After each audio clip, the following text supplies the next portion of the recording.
Selamat kita bertemu lagi di dalam ibadah online pada minggu ini, pada hari ini.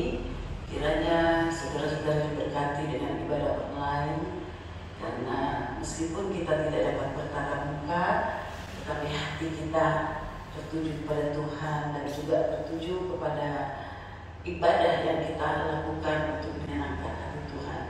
Saya undang kita berdiri dan menyanyikan lagu Bapakku ajaib segala rancanganmu, Tuhanku heran perbuatanmu. Mari kita menyadari bahwa Bapa kita yang memelihara kita sungguh ajaib dan heran perbuatannya, rancangannya. Haleluya, haleluya.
dan juga yang berada di gereja Tuhan saat ini.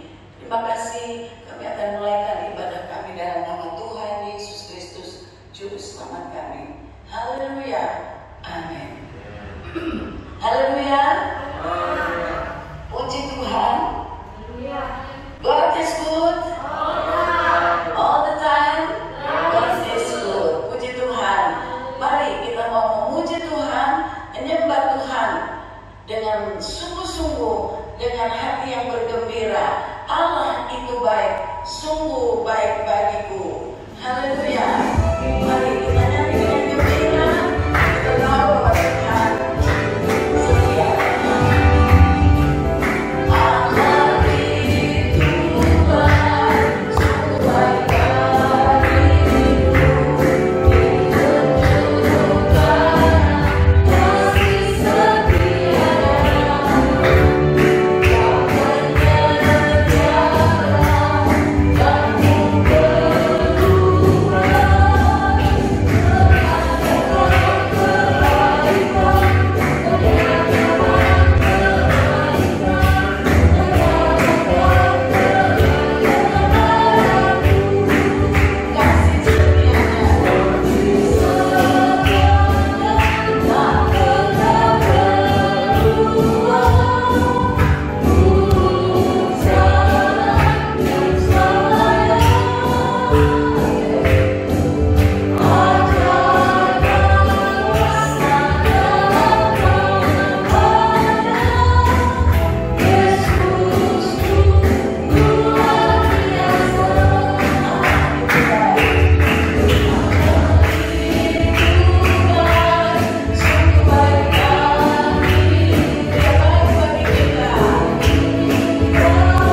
pujian, Allah itu baik, Allah itu ajaib.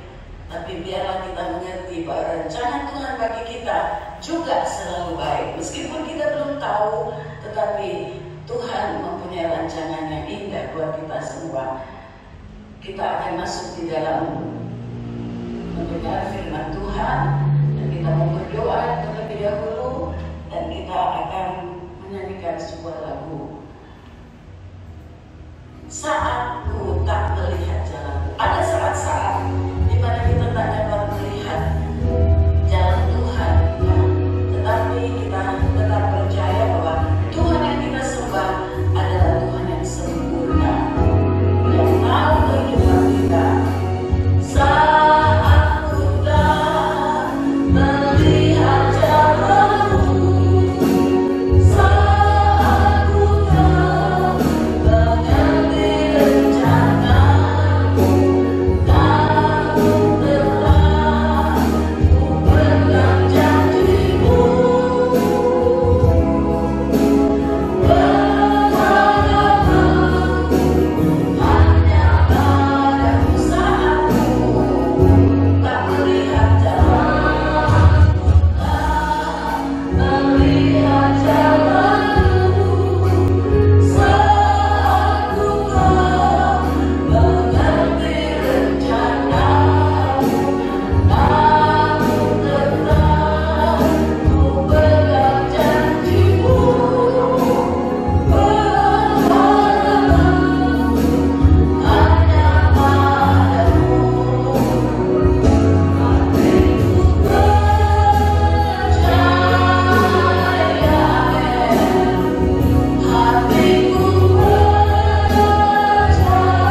yang keluar dari mulut hamba-Mu itu adalah pesan daripada-Mu ya Tuhan. Dan kami semua diberkati, bahkan semua yang mendengar melalui online Tuhan, ada jiwa-jiwa yang menjadi semangat lagi untuk mengiring Engkau. Ada jiwa-jiwa lagi yang terhibur oleh firman Allah, oleh ibadah kami ini ya Tuhan, oleh nyanyian-nyanyian penyembahan. Biarlah itu semua akan menggugah setiap hati untuk datang hidup lebih dekat kepada-Mu ya Tuhan. Karena Tuhan hanya Engkau saja pelindung umat-Mu, pelindung kami yang percaya. Terima kasih Bapa, berfirmanlah, terimalah semua pujian penyembahan kami menjadi satu dupa yang harum di hadirat-Mu.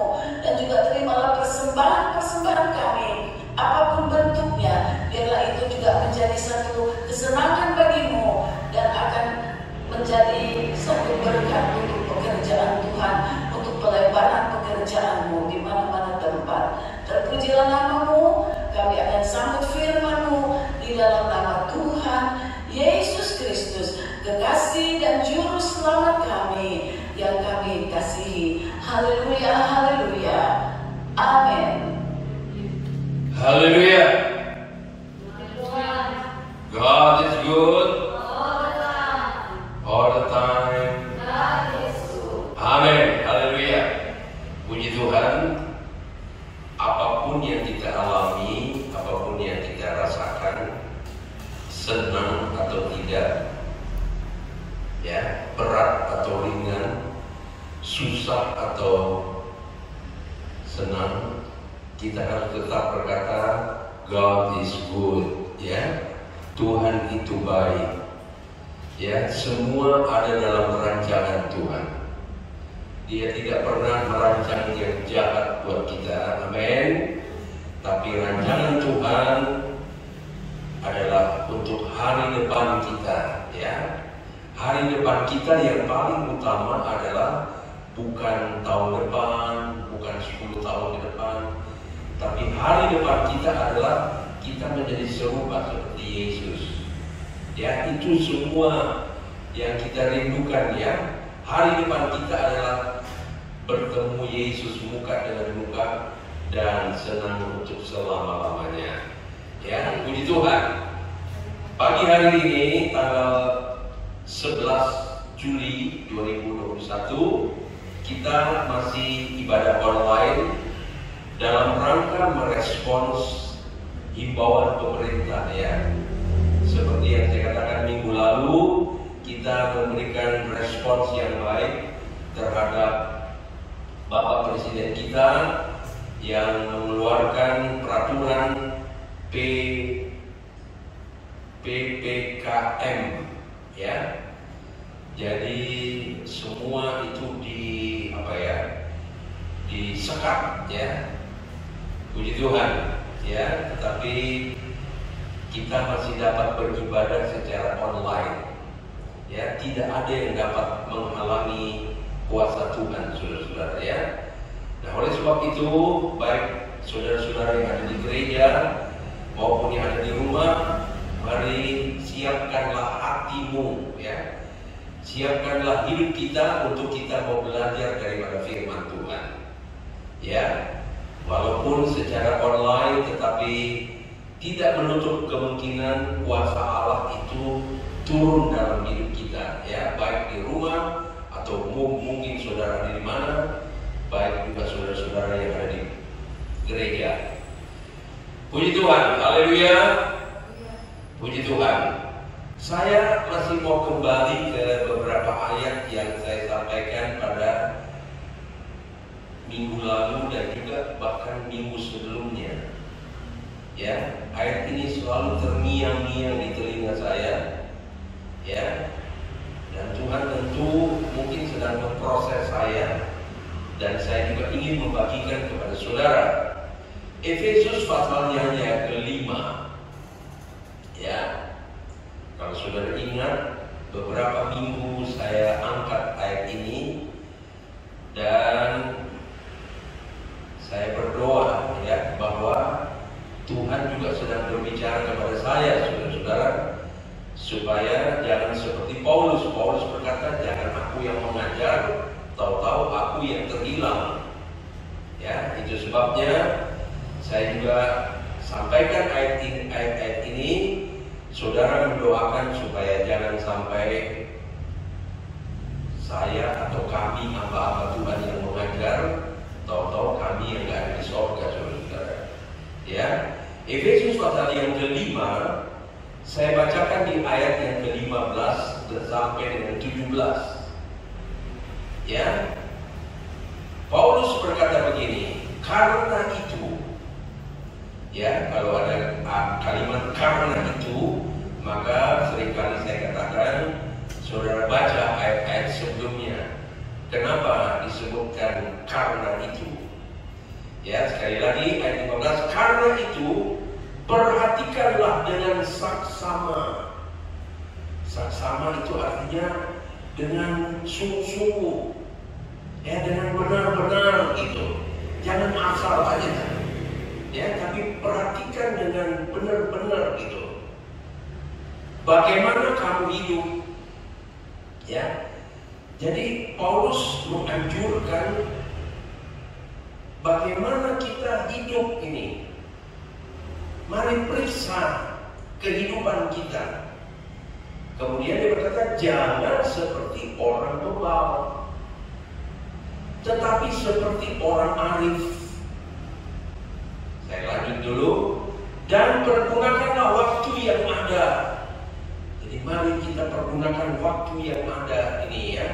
Yang sekarang kita harus akui serba sulit, serba dibatasi, ya. Tidak seperti di zaman normal, saudara-saudara. Ya, serba susah, serba dibatasi. Tapi kita harus jadikan waktu atau situasi yang serba dibatasi harus menjadi normal dalam kehidupan kita. Ya, walaupun dibanding dengan masa lalu itu tidak normal. Ya, jadi dikatakan kita harus apa tadi? Dan pergunakanlah waktu yang ada, karena hari-hari ini adalah jahat. Ayat 17 berkata begini, sebab itu janganlah kamu bodoh. Ya, kata bodoh ini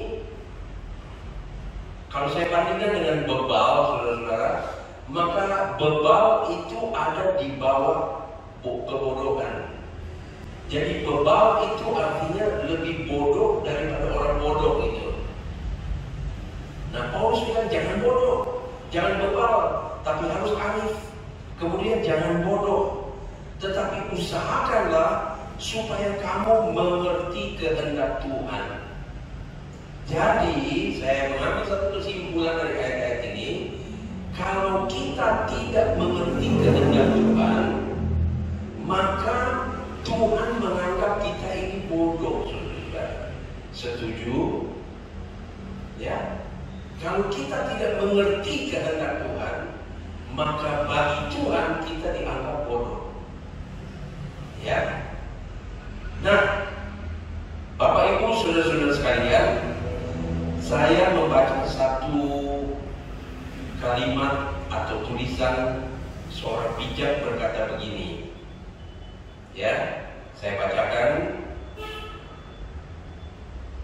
Seorang bijak berkata begini, ketika kita merasa bahwa kita ini berhasil, kita ini sukses, kita ini pandai, kita ini kaya, kita ini sudah melayani Tuhan, ya, kita ini sudah hidup kudus, hidup benar.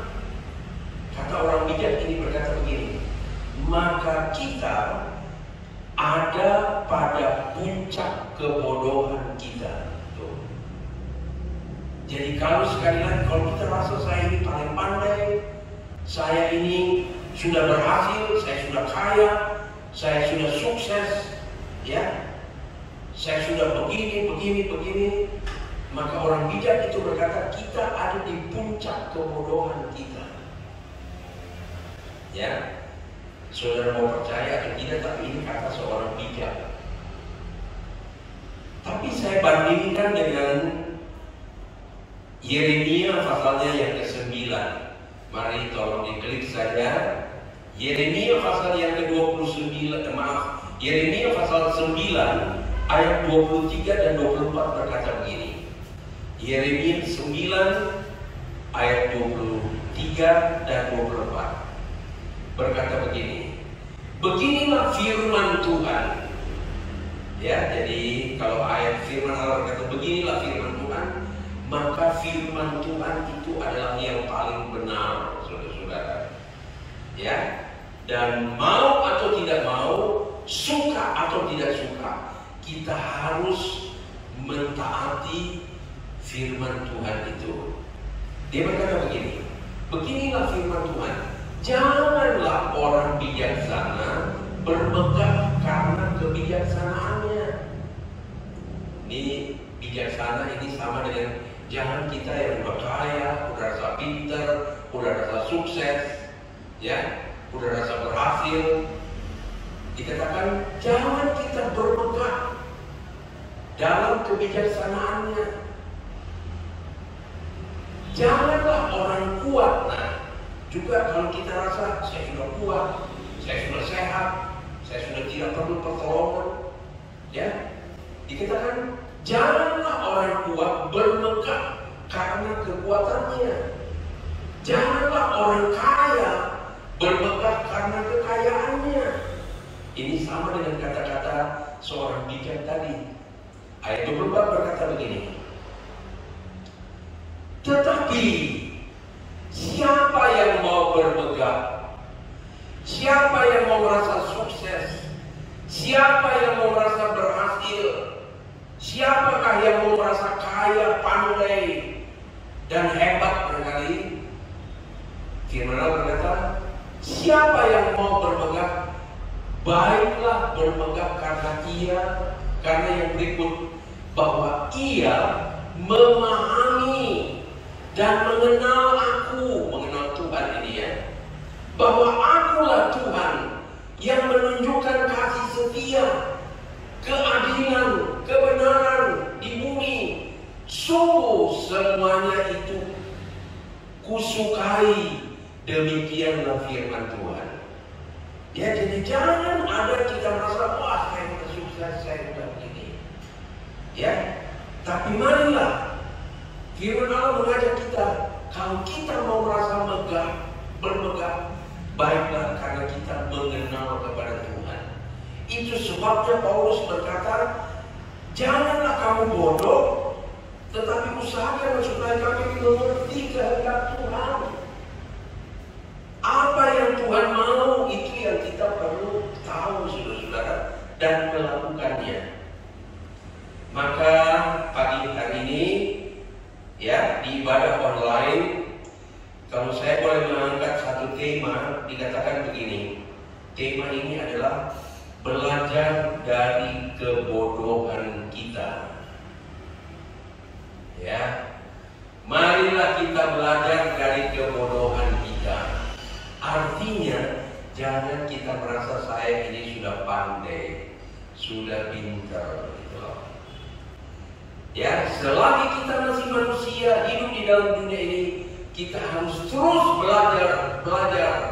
Ya, boleh belajar secara sekuler, boleh, silakan.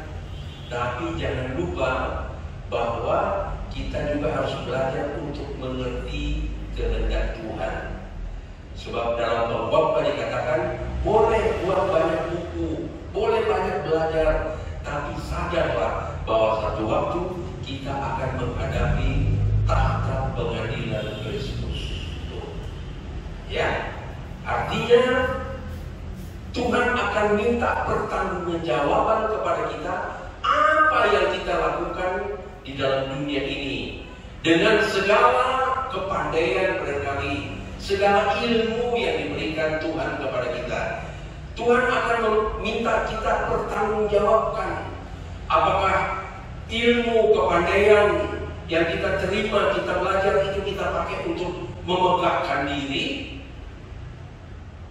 atau kita pakai untuk memuliakan Tuhan. Haleluya, puji Tuhan. Beberapa ayat saya ingin angkat saudara-saudara. Di dalam Lukas pasal 17 ayat 10 berkata begini. Lukas 17 ayat 10, tolong diklik saja. Lukas 17 ayat 10 dikatakan begini, demikian jugalah kamu. Nah, kamu ini ditujukan kepada saudara, ditujukan kepada saya. Ya. Apabila kamu telah melakukan segala sesuatu, ya, sebutkan apa yang sudah lakukan. Kayaknya semua saya sudah lakukan ini. Firman Tuhan berkata begini, yang ditugaskan kepadamu, hendaklah kamu berkata, kami adalah hamba-hamba yang tidak berguna. Ya, ini menunjukkan bahwa tidak ada kemegahan sedikit pun.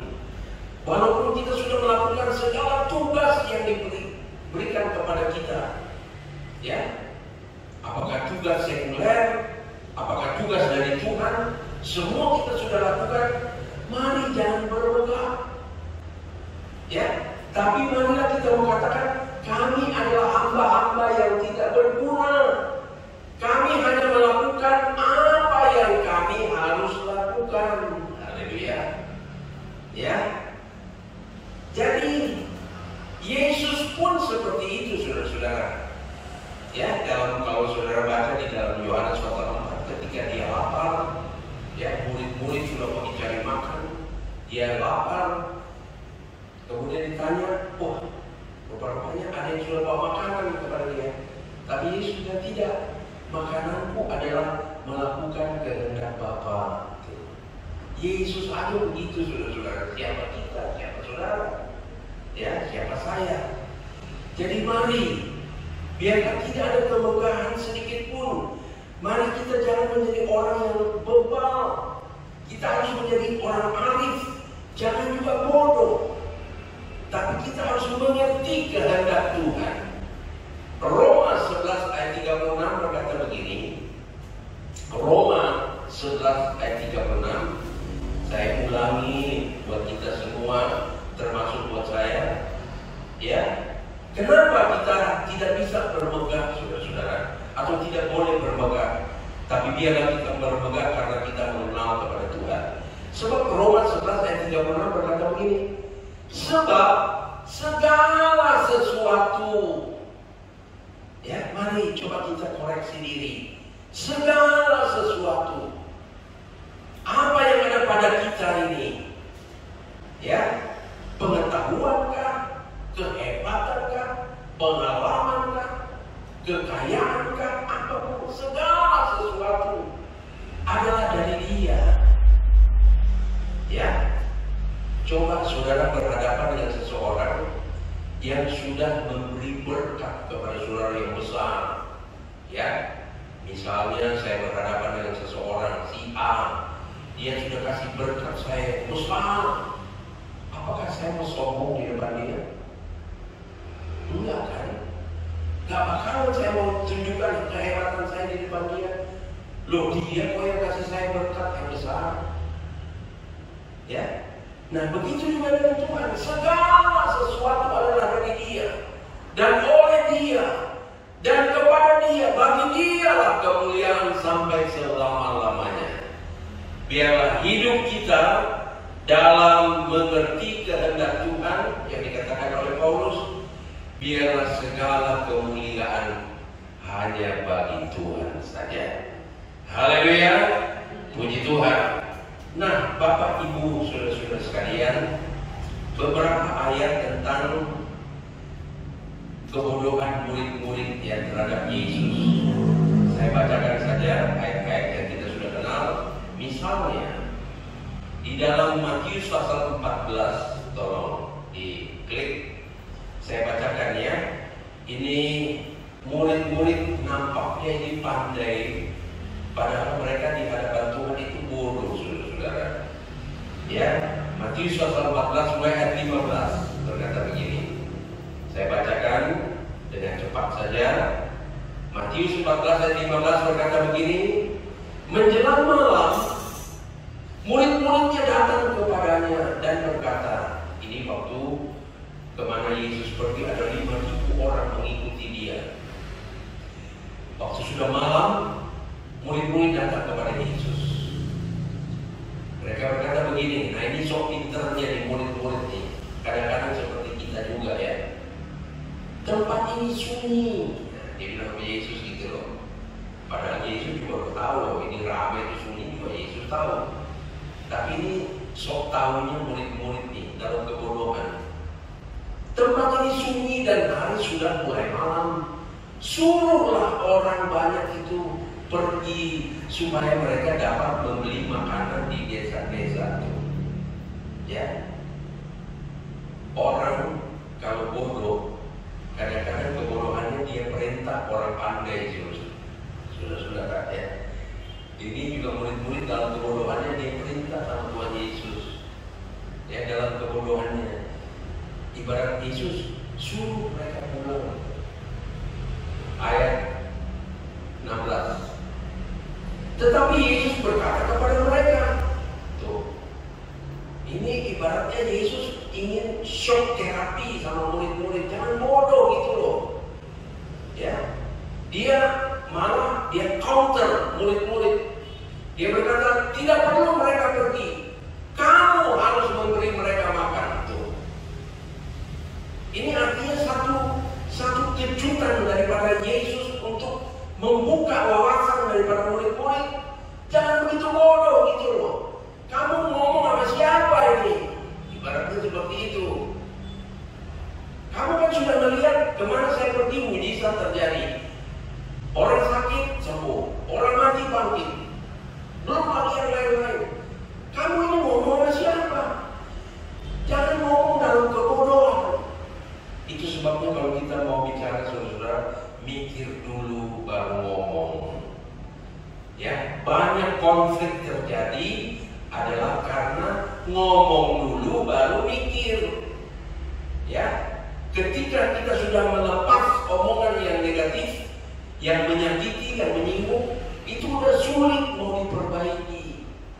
Itu sebabnya pikir dulu baru ngomong. Jangan seperti murid-murid yang bodoh ini ngomong dulu baru mikir. Ayat 17.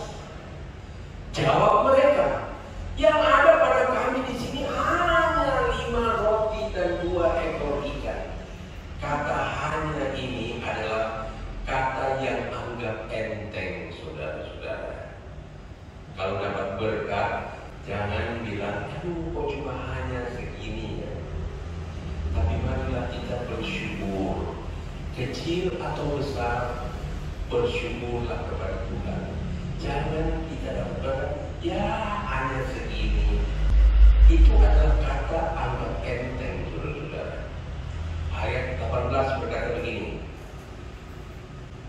Yesus berkata, bawalah kemari kepadaku. Ya, ini Yesus mau menunjukkan bahwa kalian ini cuma gak nyambung kamu punya pikiran atau pikiranmu. Yesus berbawa kemari. Ayat 19. Lalu disuruhnya orang banyak itu duduk di rumput. Saya sudah berulang-ulang kali, kenapa kita mau duduk di rumput? Biarlah semua manusia sadar kita ini cuma rumput belaka. Amin. Kalau kita ada sampai sekarang ini cuma anugerah kemurahan Tuhan. Kita ini cuma rumput. Lebih bagus sedikit dikatakan seperti kembang. Tapi begitu angin melintasinya, hilang tempatnya pun tidak mengenal dia. Nah, mari kita sadari kita ini cuma rumput. Saya lanjut sini, duduk di rumput dan setelah diambilnya 5 roti dan 2 ikan itu, Yesus menengadah ke langit. Nih, Yesus kasih contoh nih. Biar kamu bijak, kamu mengerti kehendak Tuhan ya. Saya ada begitu terima 5 roti dan 2 ekor ikan, saya menengadah ke langit tuh. Haleluya. Ya, Yesus mengajar kepada mereka, jangan bodoh. Tapi kamu harus bijak, harus arif, harus mengerti kehendak Tuhan.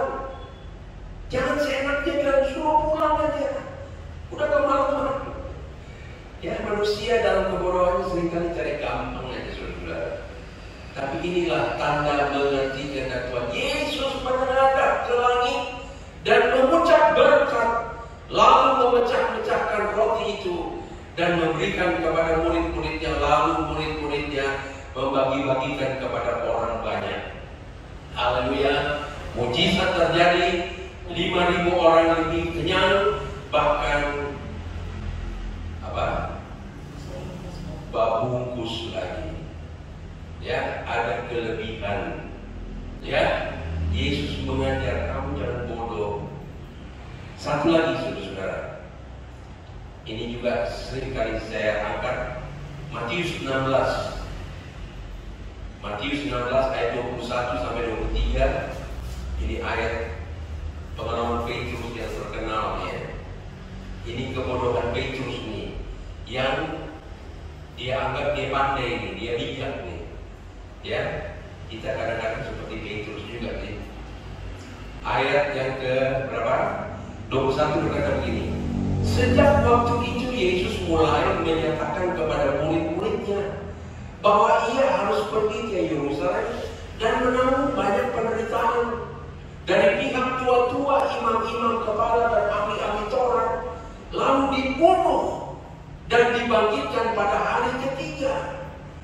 Yesus menyatakan sesuatu yang menakutkan, seperti yang terjadi sekarang ini. Banyak orang yang tahu ketakutan, ya.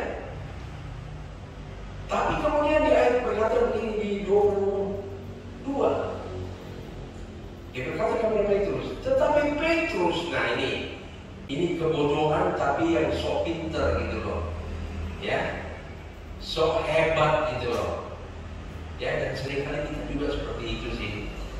Itu sebabnya ini satu pelajaran buat kita ya. Tetapi Petrus menarik Yesus ke samping dan menegur dia. Coba ya, hati-hati Bapak Ibu saudara-saudara sekalian, ya. Mari kita lebih perlu banyak merendahkan diri, mengakui, menyembah Dia, meninggikan Dia. Tapi jangan kita seperti Petrus menegur. Mungkin ada yang menegur, kok lama banget nih COVID nih, mana kuasa Tuhan? Kami sudah berdoa, sudah berpuasa, seakan-akan kita menegur Tuhan, mana kuasamu? Katanya engkau hebat, Yesus luar biasa, mana kuasamu? Hati-hati Bapak Ibu saudara-saudara sekalian. Marilah kita mengalir dengan rencana Tuhan yang bukan untuk mencelakakan kita, ya. Jadi Petrus menegur dia, katanya Tuhan, kiranya Allah menjauhkan hal itu sekali-kali takkan menimpa engkau. Waduh, ya. Nampaknya pintar saudara si Petrus ini. Nampaknya dia itu berhikmat, berbekah. Tahu-tahu Yesus berkata begini nih. Ini nih, Tuhan langsung tegur dia dalam kebodohannya. Dia berkata begini. Maka Yesus berpaling dan berkata kepada Petrus, enyahlah iblis. Nah, ya, ini lebih parah dari Yesus berkata, engkau orang bodoh. Ini lebih parah, saudara-saudara. Yesus berkata, enyahlah iblis, engkau suatu batu sandungan bagiku, sebab engkau bukan memikirkan apa yang dipikirkan Allah. Ya, Paulus berkata, hendaklah kamu mencari kehendak Tuhan. Ya, jadi kamu bukan memikirkan apa yang Allah pikirkan, melainkan apa yang dipikirkan manusia. Ya, jadi pikiran manusia tentu sangat-sangat di bawah daripada pikiran Allah. Amin. Ya. Bahkan akhirnya Allah berkata, kebodohan kalau Allah itu kalau Allah itu bodoh, maka sama dengan kepintaran manusia. Maaf kalau salah ya, tapi kira-kira seperti itu. Ada ayat di Korintus berkata begini, sepandai-pandainya manusia itu sama dengan kebodohannya Allah. Tapi Allah kita bukan Allah yang bodoh. Amin. Haleluya. Nah, sebagai ayat-ayat yang terakhir saudara-saudara, ya, ada ayat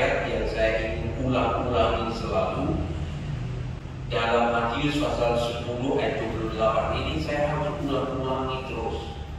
Sebab saya ingin membacakan selanjutnya nubuatan yang Allah berikan kepada Yeremia. Ya, saya tolong kita ulangi dulu. Matius pasal 10 ayat 28 berkata begini. Ya, saya harap saudara-saudara di rumah juga bisa baca bersama-sama dengan saya. Ya, dikatakan begini, dan janganlah kamu takut kepada mereka yang dapat membunuh tubuh, tetapi yang tidak berkuasa membunuh jiwa. Takutlah terutama kepada Dia yang berkuasa membunuh, membinasakan baik jiwa maupun tubuh di dalam neraka. Ya, jadi saya ingin ulang-ulangi hal ini supaya kita mengerti. Ya, supaya kita semakin bijak, supaya kita semakin mengerti kehendak Tuhan. Bukan saja kita mau mengerti kehendak saya, kehendak kita, tapi kita perlu mengerti kehendak Tuhan. Bahwa Tuhan sanggup membunuh tubuh, membunuh jiwa, dan menjebloskan ke neraka. Itu yang kita perlu mengerti kehendak Tuhan. Saya sekarang ke nubuatan yang Tuhan berikan kepada Yeremia. Tolong kita buka sebagai ayat-ayat terakhir, ya. Masih ada beberapa ayat. Yeremia pasal yang ke-25. Ya, ini nubuatan untuk bangsa-bangsa, saudara-saudara. Ya, COVID sedang memporak-porandakan bukan cuma Indonesia, tapi seluruh bangsa di dunia ini. Nah, Tuhan bernubuat melalui Yeremia berkata begini. Yeremia 25 ayat 30. Tolong. Yeremia 25 ayat 30. Ini nubuat untuk bangsa-bangsa. Saya bacakan. Dan engkau ini kepada Yeremia, nubuatkanlah segala firman ini kepada mereka. Katakanlah kepada mereka, Tuhan akan menengking dari tempat tinggi dan memperdengarkan suaranya dari tempat pernaungannya yang kudus. Ia akan mengaum hebat terhadap tempat pengembalaannya, suatu pekik seperti yang dipekikkan pengirik-pengirik buah anggur terhadap segenap penduduk bumi. Ya. Apa isi nubuatnya? Mari kita baca mulai dari ayat 31. Tolong ya, 31 sampai 38. Mari, ini nubuatan Tuhan melalui Yeremia tentang situasi keadaan sekarang. Ya, ayat 31 berkata begini. Deru perang akan sampai ke ujung bumi, sebab Tuhan mempunyai pengaduan terhadap bangsa-bangsa. Ia akan berperkara dengan segala makhluk. Orang-orang fasik akan diserahkannya kepada pedang. Demikianlah firman Tuhan. Ini orang-orang fasik ini tadi yang tidak menghormati Tuhan, yang lebih takut kepada mereka, lebih takut kepada segala sesuatu yang bisa bunuh tubuh, tapi tidak takut kepada Tuhan yang bisa bunuh tubuh, bisa bunuh jiwa, dan juga menyerahkan kepada neraka. Ya, dan di sini terdapat orang-orang fasik akan diserahkannya kepada pedang. Demikianlah firman Tuhan. Jadi saya melihat pedang adalah satu ancaman dari Tuhan, ya, yang melebihi COVID, saudara-saudara. Ayat 32 berkata begini. Beginilah firman Tuhan semesta alam. Sesungguhnya malapetaka akan menjalar dari bangsa ke bangsa. Suatu badai besar akan berkecamuk dari ujung-ujung bumi. Mari kita harus mengerti kehendak Tuhan. Senangkan hati Tuhan. Jangan bodoh, kita harus arif. Sebab Tuhan berkata, malapetaka akan menjalar Suatu badai besar akan berkecamuk dari ujung-ujung bumi. Ayat 33 berkata begini, maka pada hari itu akan bergelimpangan orang-orang yang mati termengutuk. Ini nubuatan loh. Dan nubuatan itu tidak sama dengan ramalan. Nubuatan itu pasti terjadi. Kalau ramalan itu bisa jadi, bisa tidak. Tapi kalau nubuatan itu pasti terjadi. Dikatakan hari itu akan berkelimpangan orang-orang yang mati terbunuh oleh Tuhan dari ujung bumi sampai ke ujung bumi itu. Ya, ini kuasa Tuhan yang Tuhan lagi tahan ini. Ya, terhadap orang-orang yang tidak mau takut dan hormat kepada Tuhan. Ya, mereka tidak akan diratapi itu. Saking banyaknya orang mati, nggak sempat lagi diratapi, saudara-saudara. Ya, jadi saya mau katakan bahwa hal yang terjadi sekarang ini sama seperti ini, tapi ini masih skala kecil, saudara-saudara. Masih skala kecil, akan terjadi dari ujung bumi ke ujung bumi. Nggak sempat lagi diratapi, tiba-tiba udah harus dikuburin gitu loh. Bayangin ini akan terjadi. Tidak akan dikumpulkan dan tidak akan dikuburkan. Mereka akan menjadi pupuk di ladang itu. Udah gak sempat dikuburin, saudara-saudara. Saya baca di WA saya, ngeri saudara-saudara ya. Saya nggak tahu benar atau tidak, tapi dikatakan di India itu saking banyaknya orang meninggal karena COVID itu dibuang ke laut, saudara-saudara. Udah gak sempat dikubur. Saking banyaknya. Ya. Di Jakarta ini orang-orang yang nguburin orang-orang mati COVID itu baru 40, 30, 40. Udah kewalahan mereka. Ya. 30, 40 sampai 50 tiap hari. Ya, tapi firman Allah berkata, ya, mereka tidak akan diratapi, tidak akan dikumpulkan dan tidak akan dikuburkan. Mereka akan menjadi pupuk di ladang. Ayat 34. Mengeluh dan berteriaklah hai para gembala. Jadi saudara-saudara baik yang ada di rumah maupun di gereja. Jadi kalau saya sebagai gembala yang diberikan tanggung jawab oleh Tuhan berteriak berulang-ulang kali, mungkin dengan suara yang keras, dengan penekanan yang mungkin menyakitkan, menakutkan, tapi firman Allah berkata, mengeluh dan berteriaklah hai para gembala. Lebih dahsyat lagi dikatakan begini nih, berguling-gulinglah dalam debu. Aduh, saya koreksi diri saudara-saudara, saya belum gembala seperti yang dimaksud dengan firman Allah. Ya, gembala-gembala yang dimaksud oleh Allah ini adalah untuk meratapi orang-orang sampai mereka disuruh berguling-guling di debu sambil berteriak, bertobatlah, bertobatlah, sadarlah, jadilah orang arif, jangan orang tebal, sampai berguling-guling dalam debu. Hai pemimpin-pemimpin kawanan kambing domba, sebab sudah genap waktunya kamu akan disembelih dan kamu akan rebah seperti domba jantan pilihan. Ini satu ancaman buat para gembala, para pemimpin agama. Kalau kamu tidak berteriak, kamu tidak berseru untuk bertobat, kamu nanti yang disembelih nanti itu.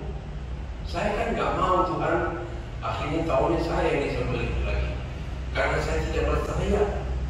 Ya, ayat 35 berkata begini, maka bagi para gembala tidak akan ada lagi kelepasan, dan bagi para pemimpin kawanan kambing domba tidak ada lagi keluputan. Jadi kalau kami tidak berteriak, kami tidak terus menegur untuk mari kita takut akan Tuhan, kita nanti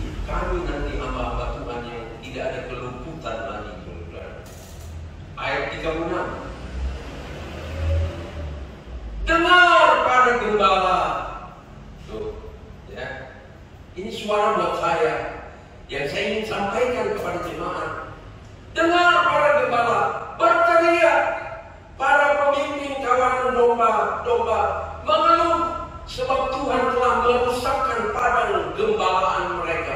Tuh. Ya, semua ibaratnya dirusakkan oleh Tuhan. Yang tadinya kita bisa ngumpul, bisa berbau, bisa bercengkrama, bisa seakan-akan sekarang dipisahkan. Ya, 37. Ya, saya kerja waktu. Dan sunyi sepilah padang rumput yang sentosa oleh karena murka Tuhan yang menyala-nyala itu. Mari kita sadar jangan sampai murka Tuhan yang menyala-nyala itu menghanguskan kita. Ayat 38 yang terakhir, tapi ada satu lagi yang saya ingin baca. Ya, 38. Seperti singa ia meninggalkan semak belukar persembunyiannya, sebab negeri mereka sudah menjadi ketandusan, dan karena pedang dan yang dahsyat, oleh karena murkanya yang menyala-nyala. Jadi mari Bapak Ibu saudara-saudara sekalian, saya jelaskan hal ini. Mohon maaf kalau mungkin keras, menekan berulang-ulang, ya, sebab ya saya juga tidak mau mengalami murka daripada Tuhan. Itu sebabnya dikatakan, hai para gembala, berteriaklah. Jadi jangan kita kayak cuma bisik-bisik aja supaya jangan tersinggung. Udahlah bicara pelan-pelan. Ya, tapi tadi dikatakan berbuat, berteriaklah. Haleluya, puji Tuhan. Tuhan tolong kita. Dan saya akhiri dengan ayat-ayat dari Wahyu pasal 3. Ya, mari kita koreksi diri. Tuhan peringatkan jemaat di Sardis seperti ini. Biarlah Tuhan juga memperingatkan demi keselamatan kita kepada jemaat di Pondok Kelapa, hamba-hambanya, jemaat-jemaatnya. Wahyu pasal 3 ayat 1 berkata begini. Wahyu pasal 3 ayat 1 sampai 6. Dan tuliskan kepada malaikat jemaat di Sardis, inilah firman Dia yang memiliki ketujuh roh Allah dan ketujuh bintang itu. Aku tahu segala pekerjaanmu. Engkau dikatakan hidup, padahal engkau mati. Ini firman Tuhan, saudara. Ya, jadi sama dengan aku tahu pekerjaanmu. Engkau mungkin katakan aku bijak, aku ini kaya, aku ini pandai, ya, aku ini sudah melakukan ini dan itu bagi Tuhan. Tuhan tahu, saudara-saudara. Dan Tuhan bilang, aku tahu pekerjaanmu. Engkau dikatakan hidup, padahal engkau mati. Jadi yang menilai kita adalah Tuhan, bukan kita yang menilai diri kita. Kita bisa anggap saya ini sudah bijak, saya ini sudah begini dan begini untuk Tuhan. Tapi Tuhan berkata, bukan. Kamu ini anggap kamu ini hidup, padahal kamu mati. Ayat 2 berkata begini.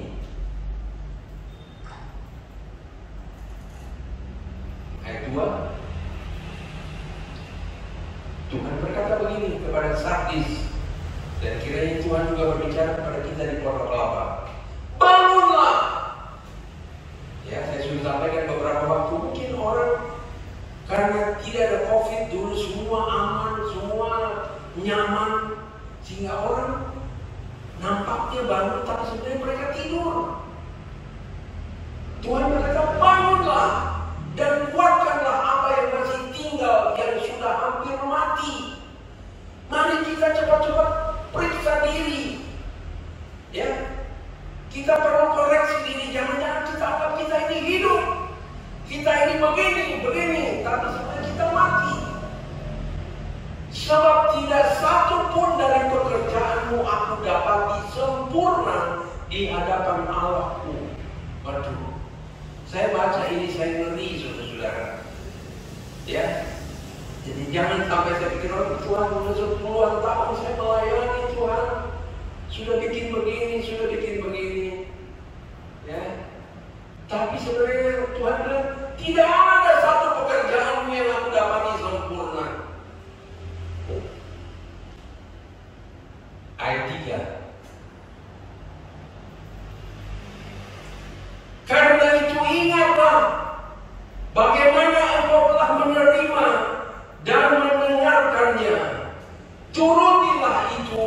dan bertobatlah. Ya. Karena jikalau engkau tidak berjaga-jaga, aku akan datang seperti pencuri, dan engkau tidak tahu pada waktu manakah aku tiba-tiba datang kepadamu. Kenapa Paulus berkata, kita perlu mengerti kehendak Tuhan, supaya jangan dia datang seperti pencuri kepada kita.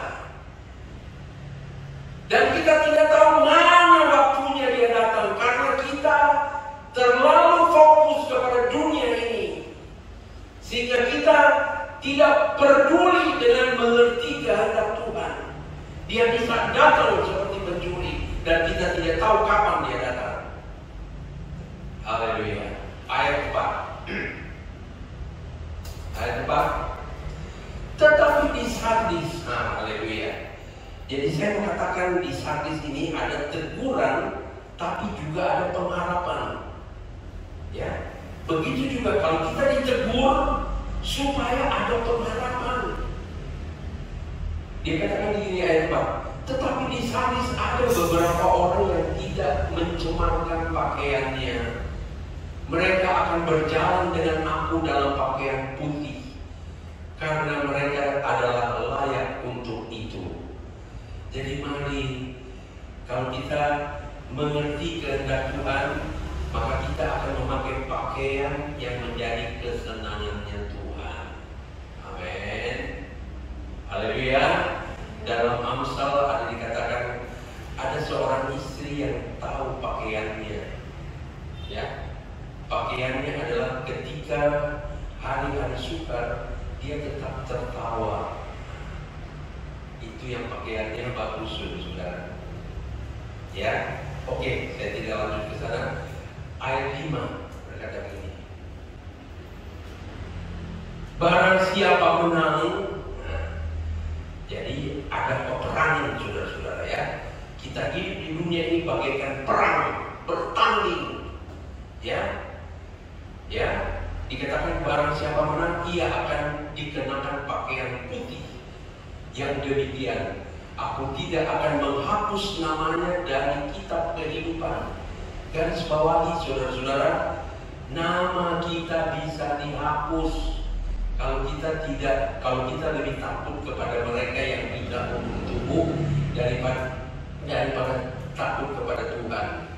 Nama kita bisa dihapus, melainkan aku akan mengaku namanya di hadapan Bapakku dan di hadapan para malaikatnya. Haleluya. Jadi itu sebabnya kita jangan bermegah ya dengan kehebatan kita, sebab satu waktu nama kita bisa dihapus, saudara-saudara, kalau kita tidak berpakaian seperti yang Tuhan mau. Ya. Dan ayat yang terakhir di ayat yang ke-6 dikatakan, hendaklah yang bertelinga ya. Siapa bertelinga hendaklah ia mendengarkan apa yang dikatakan Roh kepada jemaat-jemaat. Haleluya. Saya harap marilah kita mempunyai telinga rohani, sehingga ketika saya menyampaikan firman Allah, saudara merespons seperti Roh yang berbicara kepada saudara. Dan saya juga berkata, biarlah seperti Roh yang berbicara kepada saya. Haleluya. Amin. Amin. Tuhan tolong kepada kita supaya kita mengerti kehendak Tuhan. Puji Tuhan, Tuhan memberkati kita. Kita berdoa, jadikan dulu satu nyanyian, bimbinglah aku Tuhan. Mari dengan segala kerendahan hati kita minta, Tuhan bimbing saya. Jangan saya anggap diri saya sudah pandai Tuhan, udah bagus, sudah baik, sudah suci. Tapi bimbing saya Tuhan, supaya saya ada di dalam jalan-Mu. Tanpa Yesus saya tidak dapat berbuat apa-apa. Kita berdiri bersama-sama, baik di gereja maupun di rumah, nyanyikan dengan iman kepada Tuhan. Oh, bimbinglah aku ya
dengan kepandaian kami, dengan kebijakan kami sendiri, maka kami didapati bodoh Tuhan.